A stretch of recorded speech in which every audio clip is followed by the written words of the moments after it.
Thank you, Ben, for having us, inviting us.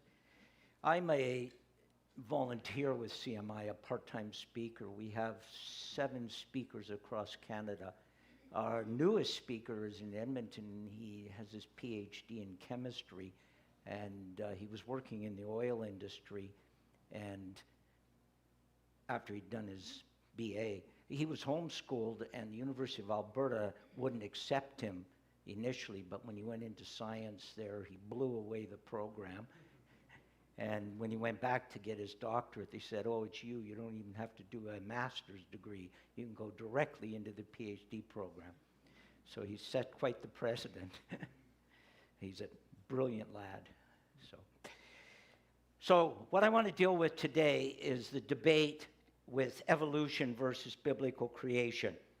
And a question that would come up is, why would we want to even address this? People would say, well, I'm a Christian. Does it really matter how God brought about the creation that's here? And there are many professing Christians. In fact, if I remember the Pew Research study that was done, I believe it was 38% of evangelical Christians say that God used evolution as his mechanism for bringing about mankind. So the question about evolution is a pertinent question. Here's an example from Richard Dawkins. He is an outspoken atheist, and he says, we live in a universe which has no design, no purpose, no evil, and no good. Nothing but blind, pitiless indifference. And so when you start with this kind of thought and or philosophy of life, then we are just basically a bag of chemicals. And if you start with evolution as your foundation, it's not the only cause, obviously, of the moral chaos in our society, because if you go back to Genesis chapter 6 at verse 5, what do we read there? The thoughts and the intents of the heart were evil all the time. But certainly evolution has contributed to this, because if all we are basically animals, there is no morality. And we see some of the chaos in our society around us right now. And Ben, I'm thankful you prayed for our government, because right now our government needs a lot of prayer. But if you start with biblical creation, you get a very, very different perspective on life. Now, this is a rhetorical question, but why did I put biblical creation below God's word? Isn't the most important thing what God says? Think about it for a second.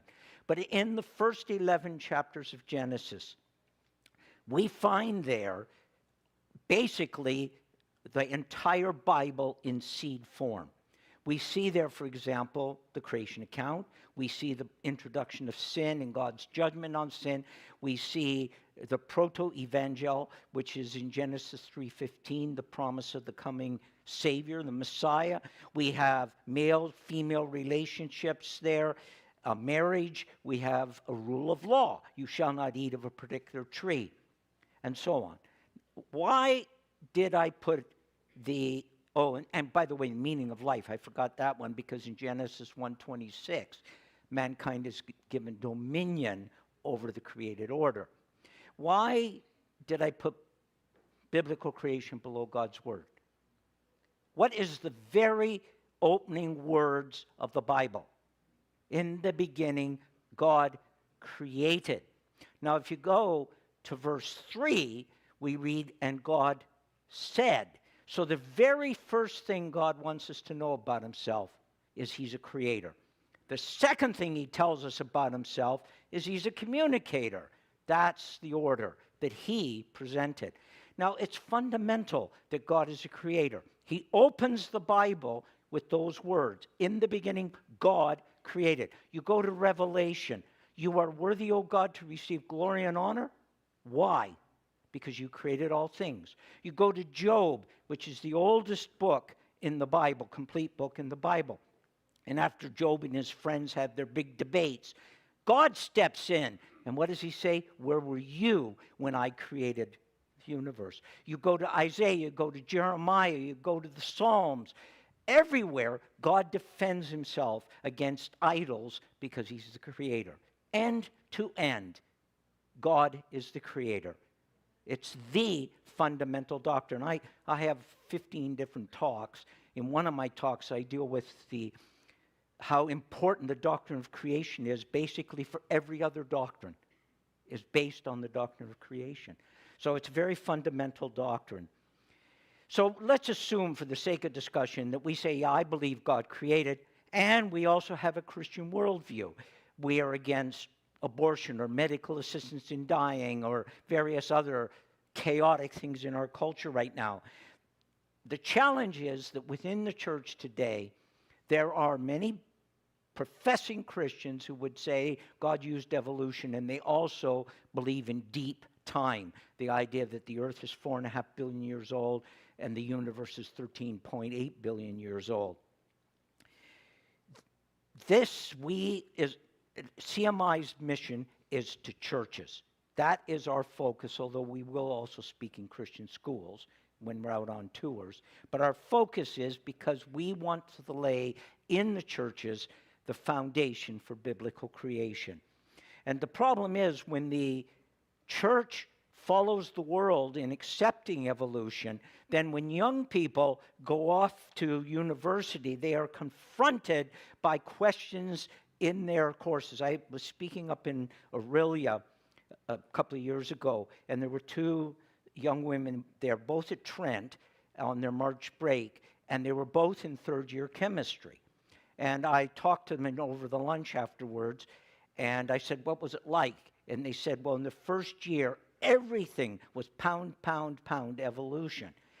By the time you get into third year, they're into more technical science, and it had faded into the background. I encourage them to stick with it because we need more Christians who defend biblical creation. But these are the kinds of questions that young people are often not prepared to answer. And CMI's mission is to help provide answers to those kinds of questions. When I began getting interested in this topic, I attended a conference put on at Wishing Well Acres Baptist Church on Shepherd in Scarborough, and a speaker there was named Whitcomb. You may have heard of Morris and Whitcomb. They wrote a book called The Genesis Flood. If you're older, you may know of that book. And from then on, I have just consumed science courses. I originally applied to university to go into chemistry, but changed my major into urban studies and architecture and ended up in IT, so all over the place. But I was fascinated by this subject, and I've been consuming this material basically all of my adult life.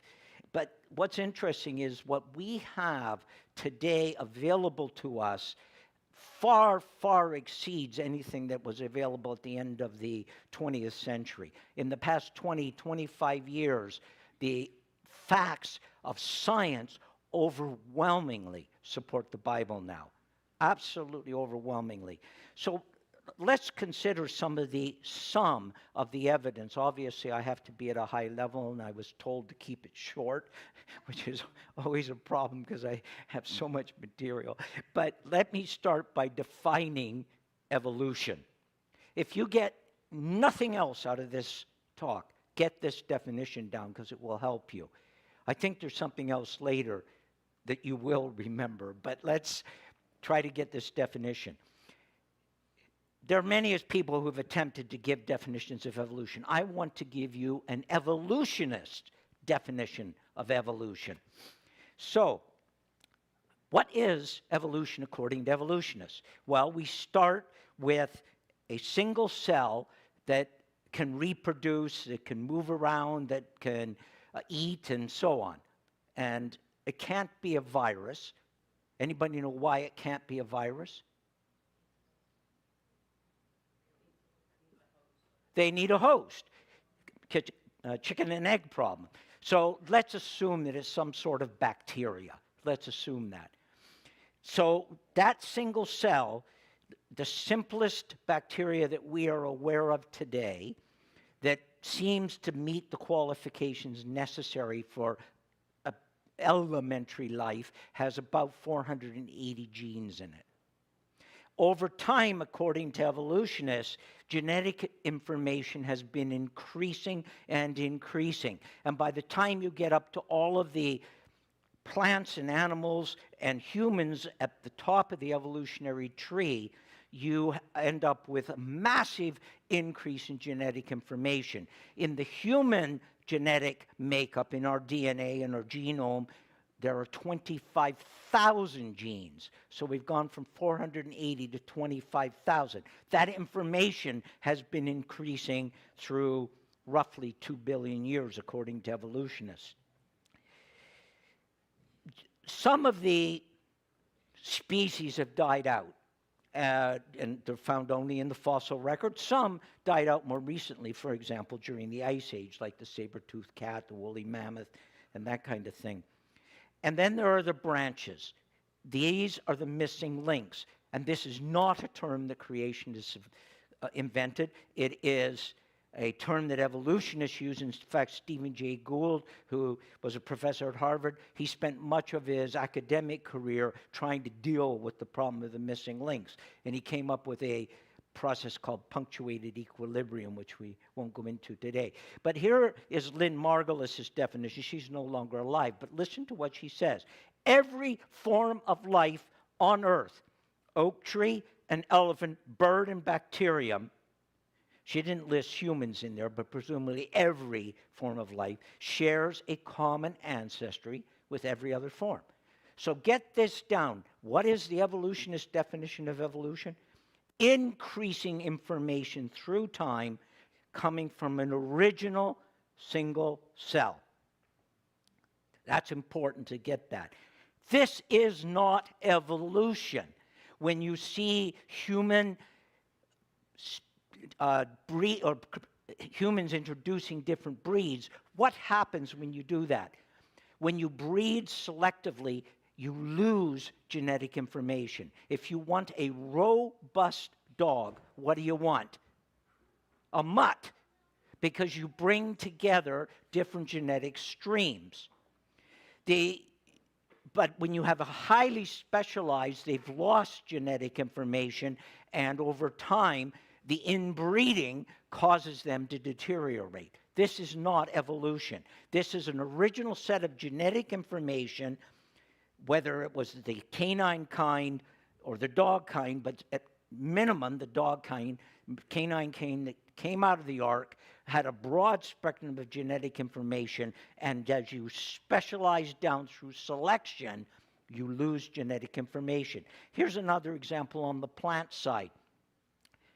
This tea, standard black tea, like orange pekoe, was discovered in China to be caffeine-free. How many of you had coffee or tea today, this morning? Practically everybody. Why do plants, cocoa plants, coffee plants, tea plants, have caffeine in them? Because it's a pesticide. Did you realize that you were drinking a pesticide this morning? Now, I had a cup of tea before I came out, too. But we drink it in such low quantities that it doesn't kill us. But the pesticide is there so that caterpillars will get killed when they eat the leaves. So the plants have caffeine in them to protect them from caterpillars. If you look up in the upper bit on the picture there, you'll notice that I say methyl chloride paint and nail polish remover solvent. I will not drink a chemically decaffeinated tea or coffee, because the chemicals they use to take the caffeine out of it are far worse than a little bit of caffeine. So, the economist writing about this tea plant has said that they inspected the genetics of it, and they discovered that there's been a genetic mutation, and it can no longer produce an enzyme. The enzyme is called caffeine synthase. Fancy name, it just means synthesize caffeine. Well, let's call it make caffeine, right? It's a protein. That's all it is. But it's lost the ability to defend itself from caterpillars. But notice what word they use. This isn't evolution. It's devolution. It's a loss of genetic information, a loss of the ability to protect itself in the natural environment. So watch for this, because we've defined evolution, according to evolutionists, as increasing genetic information through time. When you get mutations that remove genetic information, that's not evolution. It's deterioration. We declare emphatically that God created the universe according to his word in 6 consecutive natural days, followed one after the other. And he did this about 6,000 years ago. At that point, people's heads explode. Again, when I was speaking up in Aurelia, there was a first-year university student at U of T, and during the Q&A period, you know, first-year university students are the smartest people on the face of the earth, aren't they? Boy, did he ever want to take me to task on the 6,000 years. Let's keep that in mind as we move on. So I want to give you some reasons for believing in biblical creation. And this is a survey, high level. And Ben or Greg, whatever you are, you can give me this if I go into too many digressions. Let's give you quickly. First, I want to present to you the Genesis' history. And if we don't accept that, we have a difficulty. Very briefly, death as a result of Adam's sin. You'll see the connection. I want to just do a sweep through some areas where evolutionists have problems telling you how it occurred in the biological realm. A few pieces of evidence that indicate the world cannot be billions of years old. That's the Earth. I have separate stuff on cosmology. And then a few facts to support the biblical flood. So we're doing a sweep through an overview of these 5 topics. When we get to the blue and the red, you can say, oh, he's almost done, and we can have lunch. On the left-hand side is the evolutionist sequence. If you read something like Stephen Hawking's book, A Brief History of Time, and Carl Sagan's introduction there, you'll see they say there was nothing. And then there was a quantum ripple, and then there was a big bang, and so on.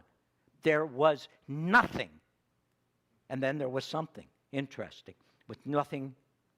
But you know the sequence that they present if you've been indoctrinated at all by popular thinking about evolution. Even cartoons show fish debating whether to crawl onto land and become amphibians, for example, in cartoons. On the right-hand side is the sequence taken right out of Genesis chapter 1. In the beginning, God created the heavens and the earth and the seas, and then he said, let there be light. We're on day 1, and so on. You can just read the sequence. You notice that they don't line up. And there's a basic law of logic, and that law of logic is called the law of non-contradiction. If you have 2 ideas or concepts that contradict one another, at least one of them must be false. Both could be wrong, but at least one of them must be false. There are some fundamental, really difficult pieces to coordinate here. For example, on the 3rd day, God created plant life. On the 4th day, he created the sun and the stars. That totally contradicts the evolutionary sequence, although there's other inconsistencies as well. I'm not going to deal with all of the various theories that are presented. Again, another presentation. I'm actually going to be giving it in September. Actually, that particular one down in the Whitby area, I think. But we need to, various approaches, things like gap theories, day-age views, overlapping days, and so on. One theory that is presented is Genesis 1 is poetry. Let's just look at that and see if that makes sense. So a fellow who has his PhD in Hebrew and a background in statistics combined the two. What he did was he looked at the verb forms that you find in Hebrew poetry versus the verb forms that you find in Hebrew narrative, like 1st and 2nd Samuel. And what he found was that overwhelmingly the verb forms that are in Genesis 1 are narrative, overwhelmingly. They're so statistically significant that they're way out on a on a bell curve, way out there. And he said that clearly the writer was writing history and not poetry, based on the verb forms.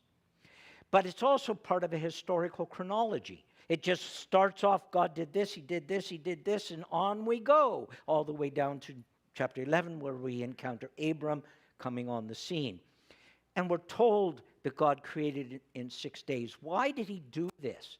To set a pattern for our week. You go to any secular material and try to find out why we have a 7-day week. They will tempt all kinds of explanations. If you're interested, I've written a paper on this on our website and why they all fail. And the only reason we have a 7-day week is because God instituted it from the beginning. There were attempts in ancient Egypt, during the French Revolution, the Russian Revolution in 1917, and under Mao in China to get rid of the 7-day week. It always fails right in our Constitution from the beginning. We also have an interesting construct in the Hebrew language. It's called the consecutive law. We translate it as and. Modern translations in our congregation, we use the ESV. But like the NIV or the ESV will have then and now and other things. But if you go back to the old King James, you see a lot more of the and coming across. But when you see in a narrative the and being used, it's saying these events follow one right after the other, essentially. It's a historical sequence. We have another piece in there, which is there was evening and morning, which we'll come to. Sorry, I forgot the ordinal. We also find there, although day one is cardinal, day one, the rest are second, third, fourth, and fifth, and sixth.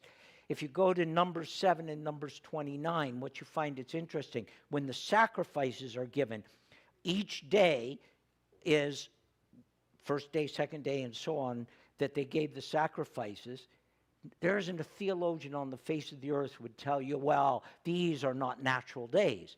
Why then do they try to impose in Genesis 1 and say they're not natural days? They are. And we know that they're natural days because God said they have an evening and a morning.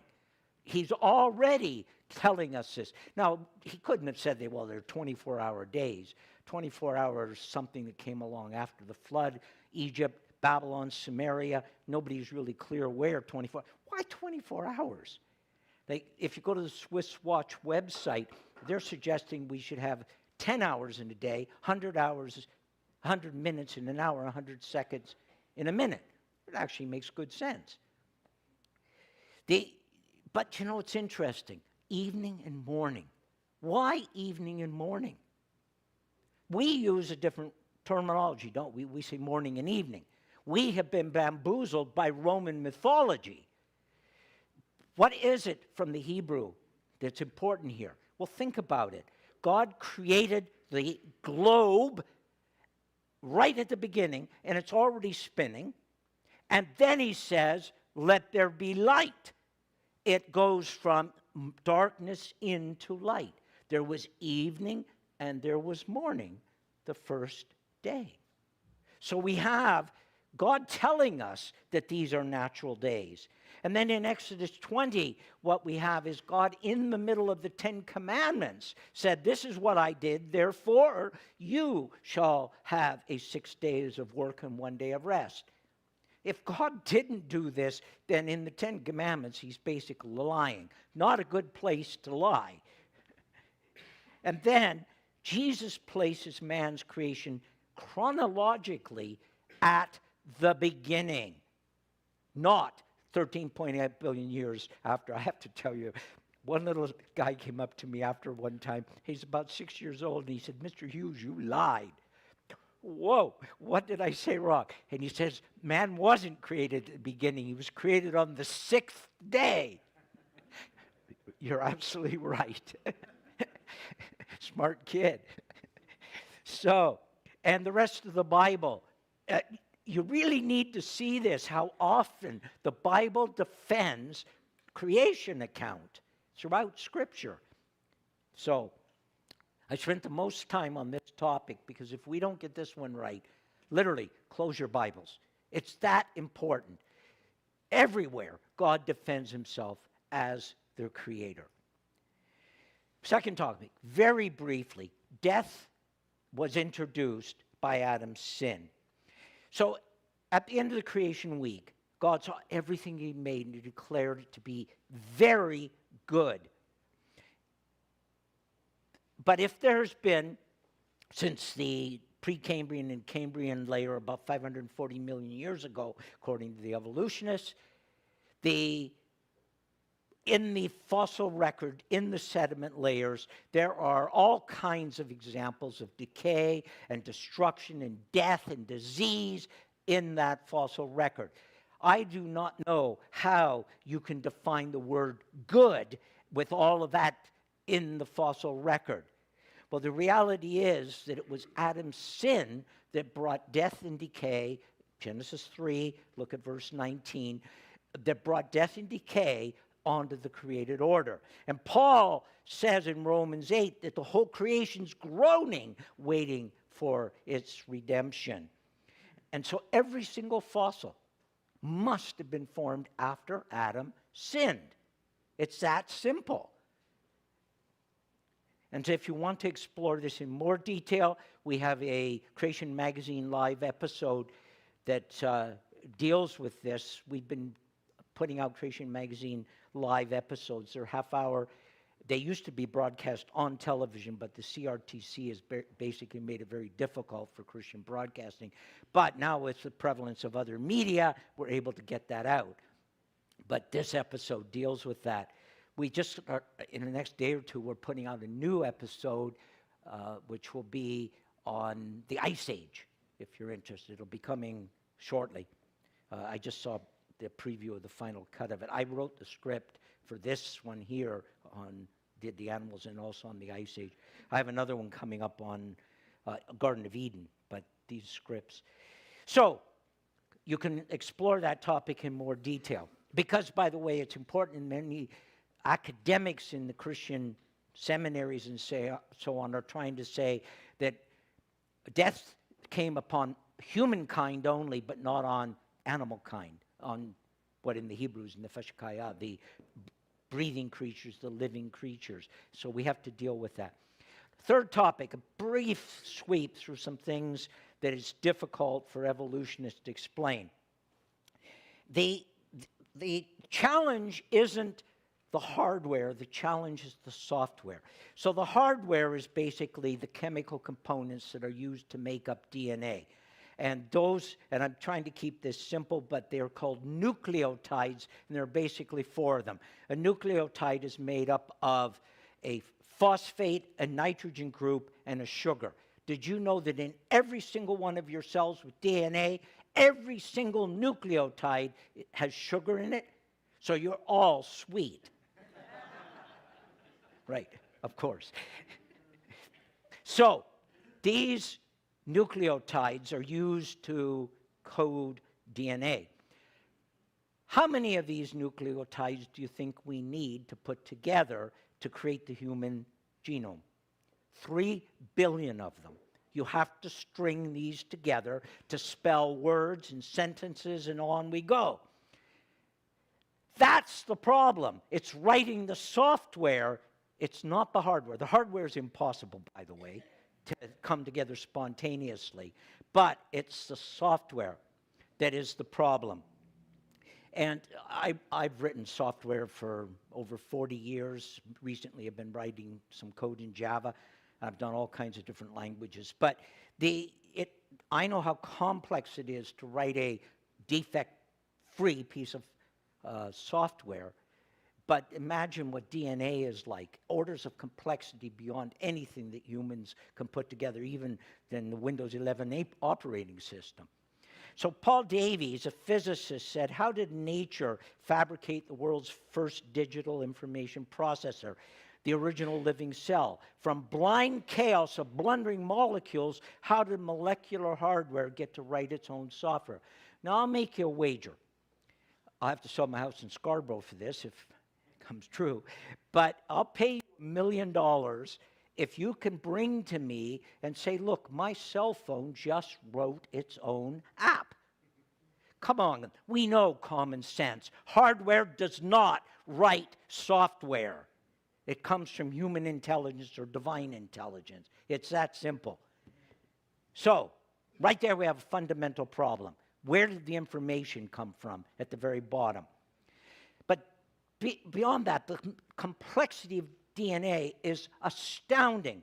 We have only learned in the past 20 or so years about all of the things that can go on in DNA. And between the 25,000 genes making up the human DNA, there's information that originally was referred to as junk DNA back in the 1970s. They no longer use that term because now they realize that there's all kind of coding information, error correction information built in between the genes that produce the proteins.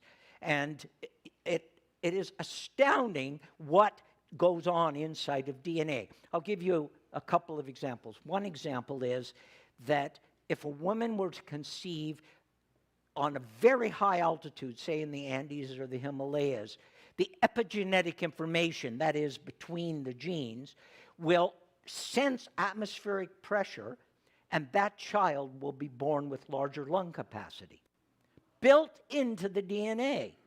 Another example is that you can open up the DNA double helix in different places. It unzips like a zipper, and then it produces what's called an mRNA, a messenger RNA. I'm sure many of you have heard mRNAs because there was these vaccines going around during the COVID called mRNA vaccines, right? But you zip up and you create the messenger RNA and you send it over in the factory to produce the proteins. So, but you realize that you can read DNA in both directions, and you get different, depending on where you open it up and which direction you're reading, you get different sequences. You try to write a sentence that makes any sense in both directions.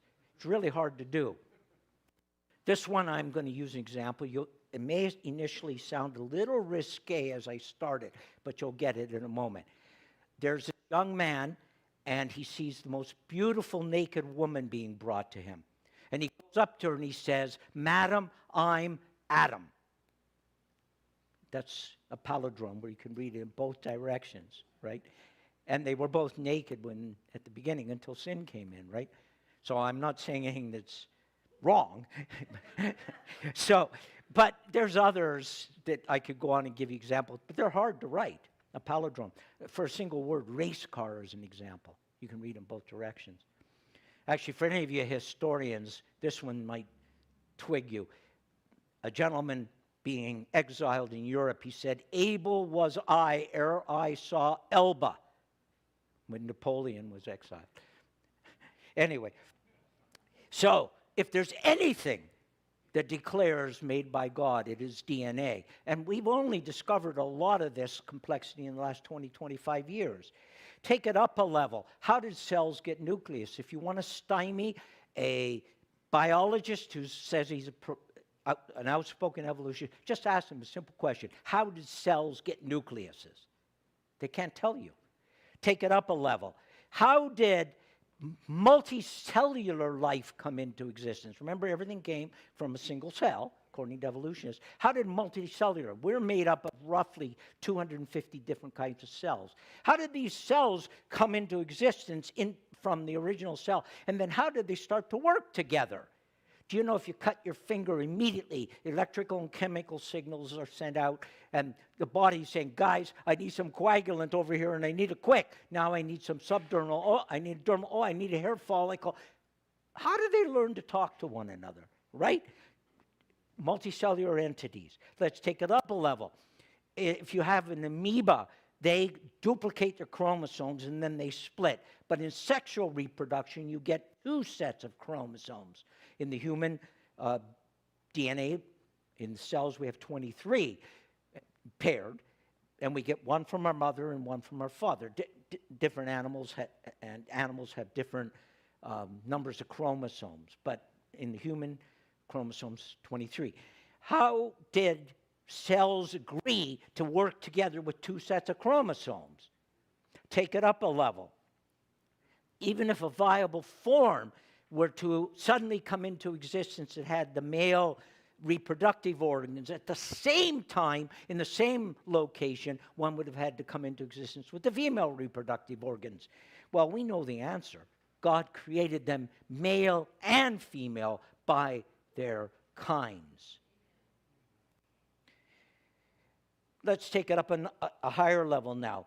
In Darwin's book, The Origin of Species, he says, if it could be demonstrated that any complex organ existed which could not possibly have been formed by numerous successive slight modifications, my theory would absolutely break down. So let's call his bluff on this. Let's call it. He knew absolutely nothing about DNA. When he wrote in 1859, or published in 1859, it was 100 years before Watson and Crick started to do their X-ray analysis of cells and start decoding DNA. He knew nothing about genetics. When Mendel was working on his garden pea experiments in his monastery in Germany, he published about 5 years after Darwin's book had come out, and nobody paid any attention to genetics until about 1900. You know how important genetics are today. People get their genetic background, they use them for crime scene solving and all kinds of stuff today, right? Oh, and CRISPR and the technology to change your DNA so you can correct genetic defects and on and on and on. None of this was known before 1900. None of it. And Darwin knew nothing. And then he knew nothing about the complexity of cells. In his day, what was a cell? An amorphous mass of protoplasm. Well, we now know that cells are incredibly complex. And again, much of this has only become available in the last 20, 25 years. And this is a E. coli flagellum. It's an amazing piece of engineering because it's not only a propeller, but it's also a rudder. A boat has both. This is both. So it can spin and navigate. And each of those colored components are different proteins. If every piece isn't there, that bacteria is going absolutely nowhere, which for some E. coli might be a good thing. but the bad strains of it. So molecular machines destroy the Darwin because you cannot develop molecular machines through little slight modifications. The whole thing has to be there, manufactured by an already existing cell. And so we end up with turtles on top of turtles all the way up. It's got to stop somewhere, which is God who created it. Take it up a level. Any of you grow tomatoes? Yeah. What do you need to have a lot of tomatoes? Well, you're looking at this picture and say, bees. Well, actually, no. Because the bees that you may normally think of, honeybees, were imported from Europe. In fact, they're called the European honeybee. The bee you need is bumblebees. Why bumblebees? Because bumblebees are native to the Americas and so are tomatoes. And these two are in a symbiotic relationship. And it's interesting that the bumblebee is the only bee that hums while it works. And it hums at a perfect middle C. And when it comes to a yellow flower, it hums, and the little yellow flower vibrates open for pollination. I said to you earlier, you will not forget something from this presentation. You'll never forget the bumblebee. If you go down to the north shore of Lake Erie, right, we have the largest concentration of greenhouses in the world on the north shore of Lake Erie. And we're blessed because we get year-round now fresh tomatoes, cucumbers, and lettuce, and all this stuff just grown right here in Ontario. Right? We have a blessed province, as you were saying earlier, right? Now, how do they pollinate in the greenhouses for tomatoes? There's basically two ways you can do it. Wind is not very successful because the flowers are closed. There are basically two ways. They have those, you know, they're on, I don't know what they're called, accordion platforms that go up and down. and they run up through the aisles. And the tomato plants go really, really high in these greenhouses, and they can go up and down on them, and they use an electrostatic wand. So you have to go to every single little flower and vibrate them, and then the pollen dust. But some of them use bumblebees. They actually get them in the mail, as long as Canada's Post is working. Sorry, I'm not supposed to make political comments. They get them in the mail, bumblebees, and you open a little trapdoor, and the bumblebees fly around in the greenhouse, and they pollinate the tomatoes. This is what's called a symbiotic relationship. And there are hundreds of these in the natural order, and evolutionists cannot explain them because you need both parts there. Take it up one more level. The origin of human languages. According to evolutionists, originally was that, well, languages started maybe on the savanna in Africa for some guttural sounds. And over time, languages developed. But languages are extremely complex. They are made up of all kinds of syntactic rules in them. And older languages are more complex, not less complex. For example, if you take English, which has basically two original sources, one from the Germanic and the other from the French after 1066. So let's go up the French side. French is a more complex language than English. One of my daughters teaches in English in Quebec City, and one of her students, said, Miss Hughes, how come we don't have in our language, in English, like we have in French, vous and tu? So we know that there's more complexity in a language like French. You go up, Latin is an older language. It's more complex. Greek is older. It's more complex. You go to Sanskrit, which is really old, and it's more complex. What's happening to languages is that they are declining through time. We used to have in English the vous and tu. Remember? Thou and thee, right? But it's pretty well gone from English, although in the Lord's Prayer you prayed, you did use it, right? Because you use the old King James, right? But it's pretty well gone from English today. Languages are deteriorating. They're not increasing through time, according to evolutionary thinking. There's also been a common vocabulary decline. It is estimated that the average person at the time of William Shakespeare could use 30,000 words. In William Shakespeare's corpus, there's about 60,000 words. The average native English speaker today uses roughly 15,000 words, and the average teenager about 100.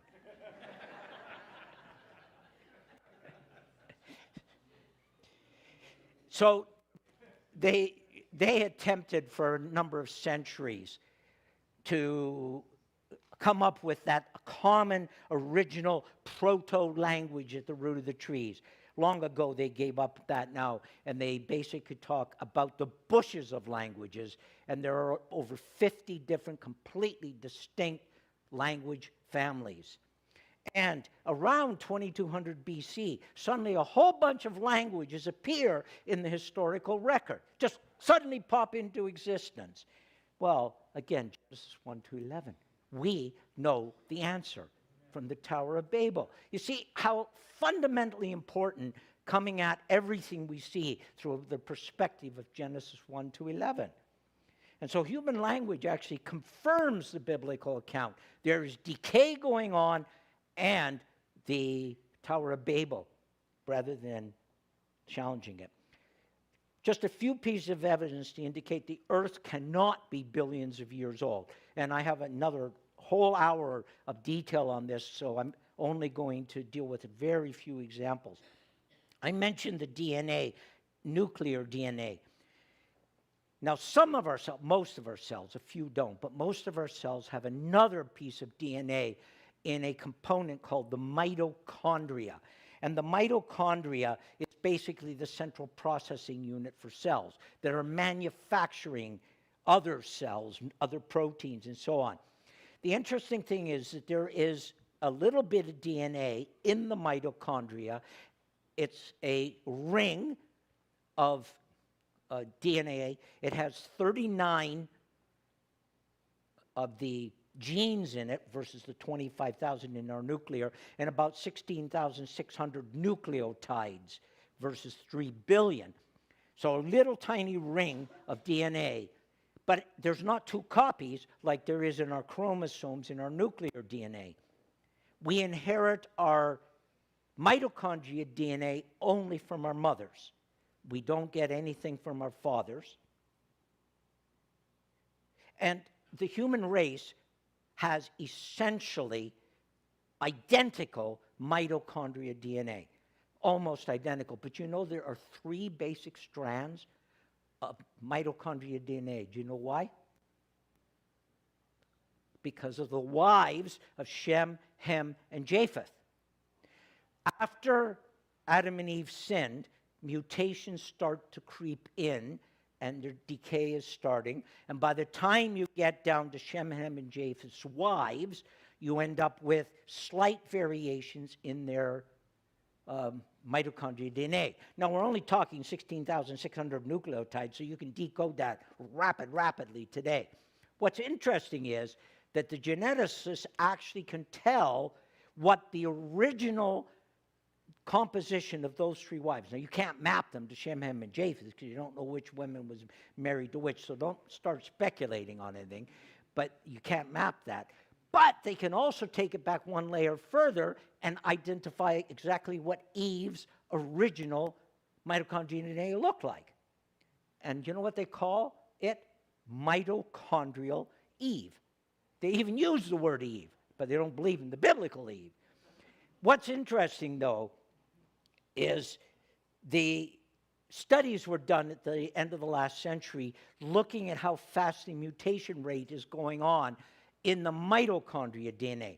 I must point out that the nuclear DNA has a lot more mutations and defects, which we'll come to in a second. Mitochondria DNA is pretty stable. It doesn't get mutations as much, but they do occur. And what's interesting is that they took samples of different long generational studies where they could take one example was the Russian Romanov family. So I'm inventing this little story, but it's consistent with the study.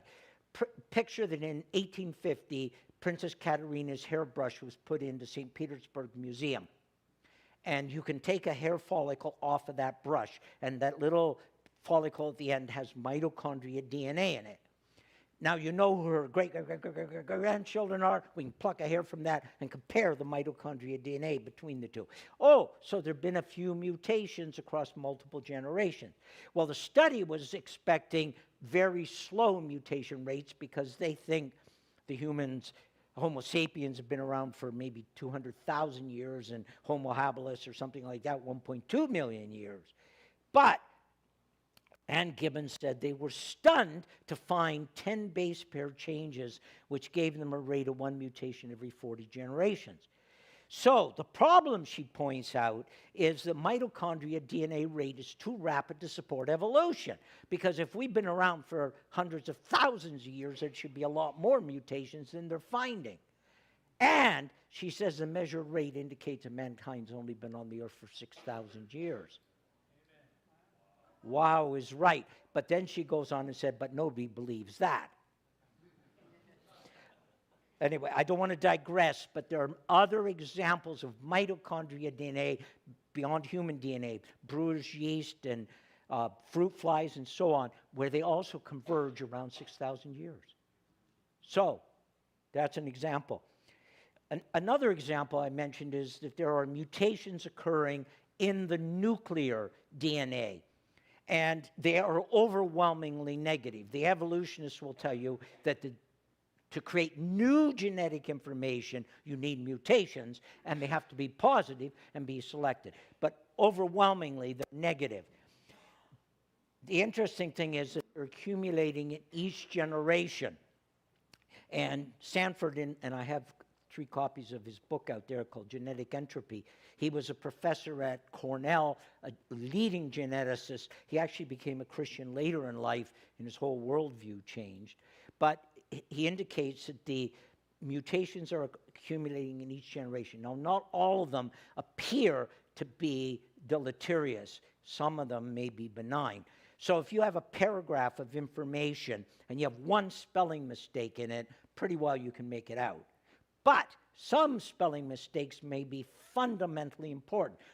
Imagine you have a word in there that's got the letters G-O-D, and instead it got flipped and now it's D-O-G. Suddenly it means something quite different, doesn't it? So he indicates that these mutations are accumulating at roughly the rate of 200 additional mutations in each generation. So all those little kids that went out are all mutants. Because it's accumulating right now, right?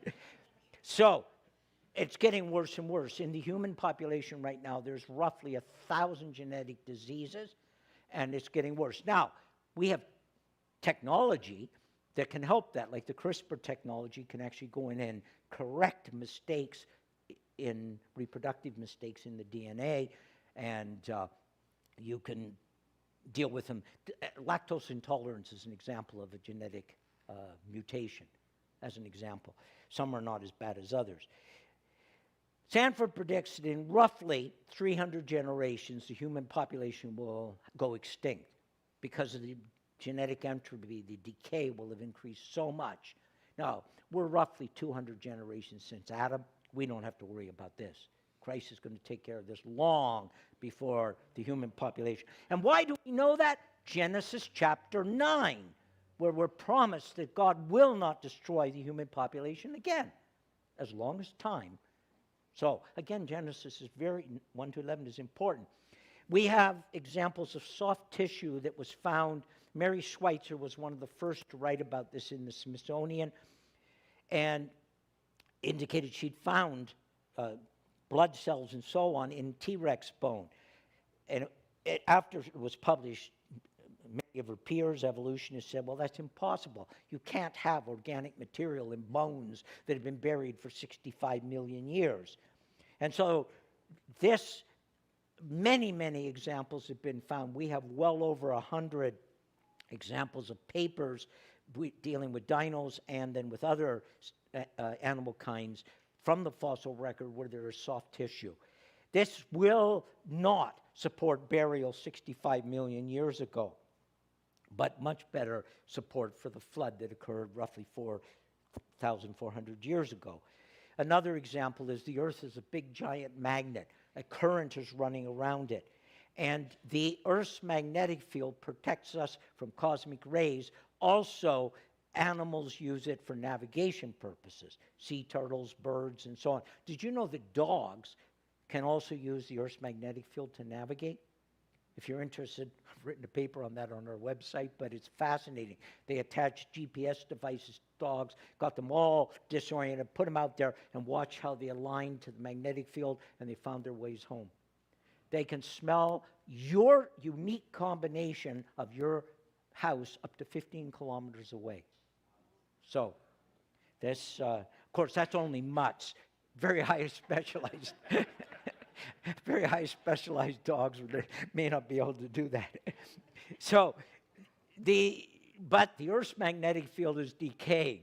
It is estimated that based on studies that were done on pottery that was cast about 1000 BC using the same firing techniques in the same clay bed and comparing the magnetic moment, because in clay there are little pieces of iron, and it took on a magnetic moment, and you can measure it with a magnetotron, and you can measure it.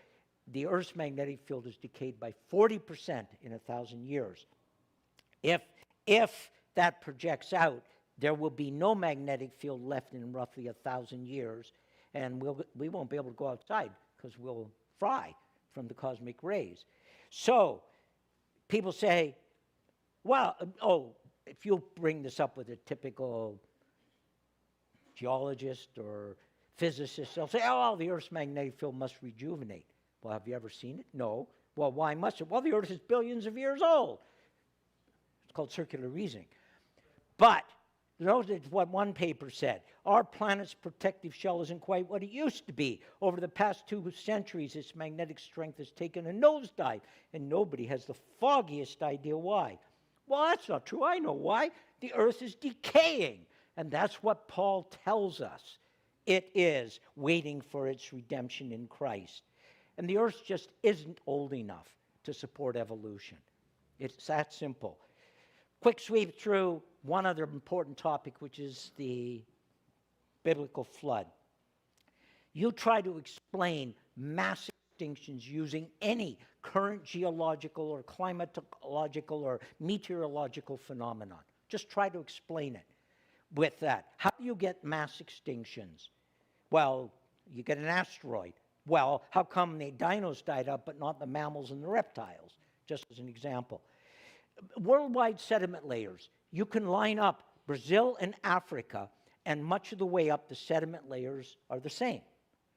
At some point, they start to differentiate because there was an original single continent before the flood, and during the last stages of the flood, God broke apart the continent, and the continents start to float up, and deep new ocean basins are being formed to take all the water that had come up through the fountains of the deep from underground. Fountains of the deep is what it says in Genesis, and new storage basins. So that continent was splitting apart. Do you know that from the border, well, a little far into Manitoba, there's a sediment layer that goes all the way to the Rockies and down into the U.S.? How do you explain a continent-wide sediment layers?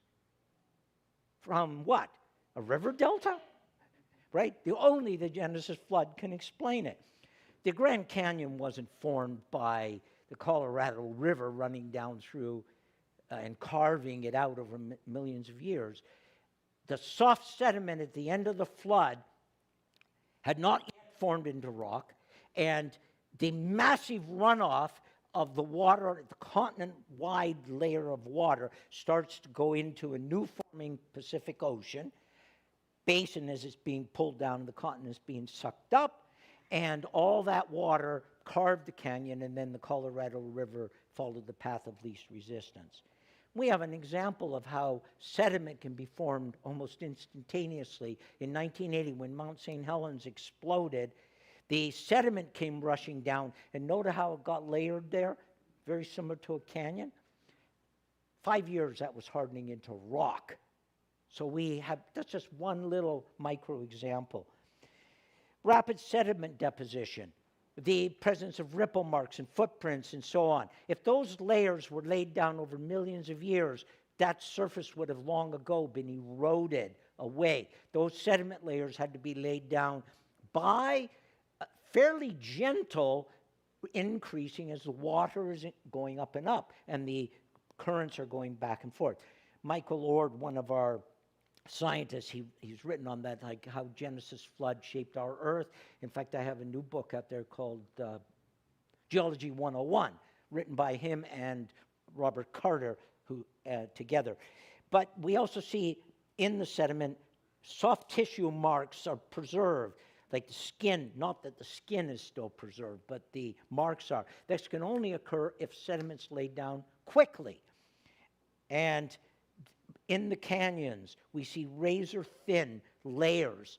But how can you explain that there's no soil and no evidence of erosion between the layers if they were laid down millions of years apart? They weren't. They were laid down over about 150 days during the flood. We see all around the world petrified forests where tree trunks run up through multiple layers. So you might have a coal layer, a sandstone, a shale, a slate, and so on. How do you explain that with modern technology? And how do you get rippling like this? Hard rock does not bend, but the sediment was still soft, and as the continents are being smashed and changed through tectonic shifting, that sediment is rippled in amazing ways. So, I've just done a quick sweep, which you won't remember other than the bumblebee. But I do hope you'll remember the definition of evolution, because it's an important one, so that you can challenge it. But we can be confident that the Bible is true, and God's word in Genesis 1-11 is true. And we can give good evidence to support it. And Peter tells us we need to be prepared to make a defense. Now, you're not going to remember 99% of what I've said here, Ben, if you have me back and do another talk, I'll ask what they remember, and they won't remember anything, right? I know that. The bumblebee, yes. But that is why we produce material. Now, the clipboards, Greg, Mr. Usher, they're just lying there. First clipboard has blue lines on it, blue and white lines. Can you pass those around, please? We put out every Friday something called Info Bites, and it keeps you up to date on our latest materials, books and videos. A lot of our videos are now being streamed rather than coming out on DVD, but we make them available. And where our speakers are going to be, and lots of good material when we have sales on items and so on. So sign up for Info Bites. In Canada, we have about 30,000 subscribers right now in Canada. So sign up for it. Filling in this, don't send out the other ones just yet. Just these, passing around. Oh, I was holding on those. He's not listening. So you can sign up. We have a really good book called Christianity for Skeptics, which is if people want to understand why you're a Christian, not a Hindu, a Muslim, a Buddhist, and atheist, and so on. It's an apologetics book. And we have our Creation's Answers book, which is basically our primary. And it answers about 66 questions. You don't have to read it cover to cover. Just pick up the topic you're interested in, which makes it easy because a lot of people aren't readers these days. And you can get them as a pack, and it's a lot cheaper. And we have our Evolution's Achilles Heel, written by our scientists in their domain of knowledge. And we have an accompanying DVD. And the Genesis account, written by Jonathan Sarfati. He's a PhD in chemistry and also a good background in theology. And you can pick up a copy of that. And we have our Creation Library Starter Kit, which includes a lot of this good material, and it is an absolute bargain. We do not make money selling that material. We try to price it at cost because we need to get it into people's hands. So we don't make money charging churches because we don't charge a church anything, and we don't make any money selling our material. It's all done through donations. So, and Creation Magazine. Now, the other clipboard might have already started around. It's, if it hasn't, if you tear off we've been publishing it for almost 50 years, Creation Magazine. And it's the premier family-oriented. We also have the Journal of Creation, which is technical. And just to give you an example, I was speaking out in southern Alberta, and a fellow there told me he owns an apartment building. And what he does is he buys a pack of 10 of our back issues, all different, and he puts them in the lobby, and they keep disappearing. He's absolutely fine with that, because it's a witnessing tool. I've talked to real estate agents, I've talked to doctors, and they do the same thing. We charge $9.50 when we mail it out. We don't charge anything before we actually mail it, and we mail it out, and we just charge you. You get a paper copy, but you can also, at the same time, you can get it as a PDF and get it mailed. Well, you get the mailing saying it's available, and you click and you can download it. We don't care if you give away the PDF because we want the information getting out, right? We're not worried about that. But if you subscribe today, you can take a free copy right now and a DVD on the table where the magazines are, not on the other table, because we have to pay royalties on those. So tear off the bottom form. Make sure you tear off the one bottom. People start filling in the top and then mess it up. But fill in the bottom form and make sure you fill in both sides, and you can hand it in to Greg at the table, and he'll give you you can take one of the free magazines and DVDs. We have a children's pack, which is a bargain, and then this is for younger children. And Creation Answers, like our Creation's Answers book, but this is for children, and you don't have to pay anything, because we have most of our material in one form or another is available on our website. So if you're real cheap, you don't have to pay anything. And if you can't remember our website, it's a challenge, right? Creation.com. So pretty simple to remember. We also are just exploding on our media channels. Our YouTube channel is just unbelievable, the number of subscribers that have been increasing of late, and other channels. So in God's providence, when the CRT starts shutting down TV broadcasting for Christians, we now have alternate channels that are getting the information out. So subscribe to Creation Magazine or connect with us through our weekly mailings. We have a problem, a fundamental problem in the church, sadly, where people are undermining Genesis 1 to 11. We need to get everybody lined up together and start tackling, with respect, obviously, what Peter tells us, right? We need to be tackling the evolution because it is a myth and it is a pernicious evil. So, over to you, Ben. Thank you. Let's thank Jim. No.